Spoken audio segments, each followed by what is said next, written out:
Neste programa que só faz bem e te permite, te dá instrumentação para você virar a chave, mudar alguma coisa, eu quero te contar uma história muito linda que você conhece, mas eu quero dar o contexto e o texto de uma história, Daniel na cova dos leões, e você ouviu essa historinha no filme, na infância, tua professora contou para você, tua mãe, o padre, o pastor. Então eu quero te dar uns detalhes, porque é uma história muito bonita, porque nos ensina, inclusive, a princípios que Daniel tinha. Não foi por acaso que os leões não comeram Daniel. Então escute a minha historinha, que eu vou ser muito rápido, e eu quero te dar detalhes que talvez você não conheça, ou você nem lembre, mas Daniel, ele foi exilado. Ele era de Jerusalém, e Nabucodonosor, o rei Nabucodonosor da Babilônia, invadiu, guerreou, queimou, saqueou, trouxe escravos, entre eles Daniel. E Daniel demonstrou uma inteligência, uma sabedoria. A Bíblia diz que havia um espírito excelente sobre Daniel, um espírito de sabedoria. Tanto é que, se você pegar o livro de Daniel, capítulo 2, 3, 4, você vai ver quantas coisas que Deus fez através de Daniel. Inclusive, ele falou para o rei o que o rei tinha sonhado. Não só interpretou, mas contou o sonho e falou a interpretação. Então, ele acabou sendo presidente de uma sátrapa. Toda a Babilônia, o Império da Babilônia, foi dividido em 3 grandes regiões, chamadas sátrapas. Talvez semelhante aos nossos estados aqui de Minas, Goiás, São Paulo, etc. E dos 3 sátrapas, quem mais prosperava era a sátrapa de Daniel, porque ele orava 3 vezes ao dia. Ele era fiel, ele não quis contaminar-se com as coisas da Babilônia, ou seja, ele continuava fiel como se ele morasse lá em Jerusalém. Ele orava, de contínuo orava, e havia um espírito de excelência nele. E os concorrentes estavam com inveja de Daniel e procuravam alguma coisa para incriminá-lo, mas não conseguiam incriminá-lo em nada, porque ele era muito reto. Então eles fizeram um tipo de um motim, eles fizeram um plano, chegaram para o rei Nabucodonosor, elogiaram o rei, falou: rei, o senhor é como um Deus, olha, o senhor é maravilhoso. E tem muita gente que fica pedindo para deuses aí, e tinha que pedir para o senhor. Então faça um decreto, em 30 dias, todos devem fazer oração a ti, e não a qualquer outro Deus, que não é tão importante como o senhor, porque o senhor é um Deus. Ele, logicamente, o ego dele se encheu, ele ficou muito vaidoso, olha, a vaidade subiu, e ele falou: vocês têm razão, etc. Então faça um decreto, que aquele que não pedir para o senhor, pedir para outro Deus, seja jogado na cova dos leões. Isso é tão importante que o senhor vai selar com o teu anel. E o selo do anel dos caldeus, ele é um interdito que não revoga. Então o senhor tem que manter, etc. Então o rei ficou todo vaidoso, bateu o sinal do anel dele, o carimbo, fez o decreto, publicou, e quando Daniel ficou sabendo desse decreto, ele lamentou. Mas você acha que ele deixaria de orar? Não. Ele continuou orando 3 vezes ao dia.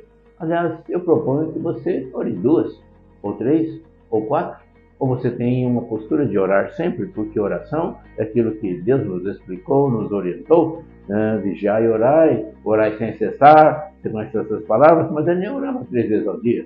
E os inimigos que fizeram com que o rei fizesse esse decreto e publicasse, foram lá vigiar Daniel. E ele, de costume, ele deixava uma janela aberta, ele de joelhos, ele orava. E os testemunhas ali viram e foram dedar lá para o rei. Ó rei, o senhor não fez o interdito? Que não podia pedir para outro Deus? Daniel, 3 vezes ao dia, está orando ao Deus dele lá de Israel. Então ele tem que ser jogado na cova dos leões. E a Bíblia nos diz que o rei ficou muito penalizado, ele ficou muito triste. Ele estava procurando um jeito de livrar Daniel, porque ele sabia que Daniel era um dos principais dele. E ele tensionava, inclusive, colocar Daniel como o principal de toda a Babilônia, depois do rei. Então ele ficou muito triste, mas os concorrentes, os invejosos, apertaram o rei. Olha, você fez o decreto, você selou com o seu anel. E ele tem testemunhas aí, tem provas que ele não pediu para o Senhor, ele está pedindo para o Deus dele, então tem que ser jogado na cova dos leões. E então o rei mandou buscar Daniel, jogou na cova dos leões, botou uma pedra em cima, e a Bíblia diz que o rei ficou muito triste. Ele ficou em jejum, não conseguia comer, os músicos ele mandou embora, os músicos do palácio, e ele ficou muito triste. E no outro dia de manhã, ele acorda e ele vai lá e fala, né?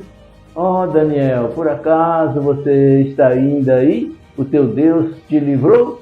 E Daniel falou, ó rei, vive eternamente. Que era o costume da época, o cumprimento que eles davam à majestade, à soberania do rei. E o rei ficou muito feliz e ele mandou tirar a pedra e mandaram tirar o Daniel. E foi uma alegria muito grande. E você talvez pudesse pensar assim, olha, esses leões não deviam estar com fome, um negócio mais ou menos natural. Mas acontece que a Bíblia nos diz que o rei ficou feliz, mas ele mandou pegar os acusadores de Daniel, não só os acusadores, mas a esposa, os filhos, e jogou todos, a família inteira, na cova dos leões. E antes que eles chegassem no fundo do poço, os leões estraçalharam até os ossos, assim diz a Bíblia. Então eu vejo essa história de Daniel na cova dos leões, que todos nós sabemos e assistimos, que na cova dos leões Daniel foi livrado. Mas eu estou te passando detalhes e quem sabe você possa ser um imitador de Daniel, porque ele era realmente um homem muito bom. Em decorrência deste sobrenatural de Deus, o rei fez um interdito para todas as áreas, todo o patrimônio onde havia jurisdição dele, o domínio do império da Babilônia. Ele fez um decreto que de hoje em diante o Deus da Babilônia seria o Deus de Israel, o mesmo Deus de Daniel. Que coisa linda, que revolução que aconteceu. Então eu quero profetizar que você, semelhante ao Daniel, quem sabe você possa orar 3 vezes ao dia, quem sabe mais. Olha, eu acho que muito bom, a hora que você levanta, você não tem ideia do que vai acontecer, mas faz uma oração simples. Olha, eu faço sempre essa oração, Senhor, vai na frente, eu entrego esse dia nas tuas mãos, eu não sei o que vai acontecer, vai na frente, eu consagro esse dia a ti, faço o teu querer, quero te honrar, eu quero seguir seus princípios, livra-me do mal, abençoa minha família. Bate um papo com Deus e olha, você pode realmente, não errei nem exagerei, bater um papo com Deus.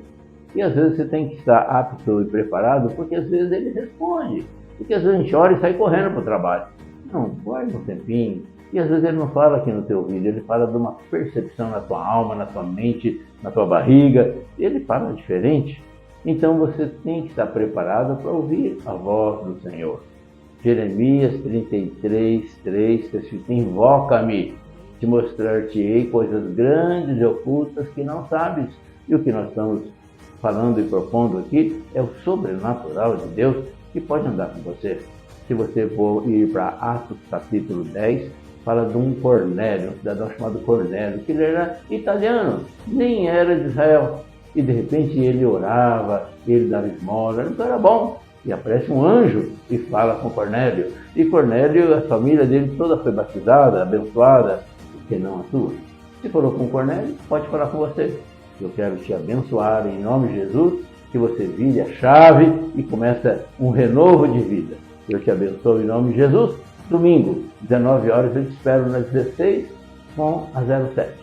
Tchau, tchau. Oi, gente, tudo bem? Quem está falando é a Jennifer e eu estou aqui para convidar vocês, dia 2 de setembro, às 9 horas, para a Marcha para Jesus, que estará acontecendo na Praça Primavera e será a finalização na Estação Cultural. Gente, vai ser um louvor, adoração, vai ser uma bênção. E também estou aqui para falar sobre as camisetas personalizadas da Marcha para Jesus, que é este daqui. Então aguardo ansiosamente para vocês. Um grande beijão, tchau!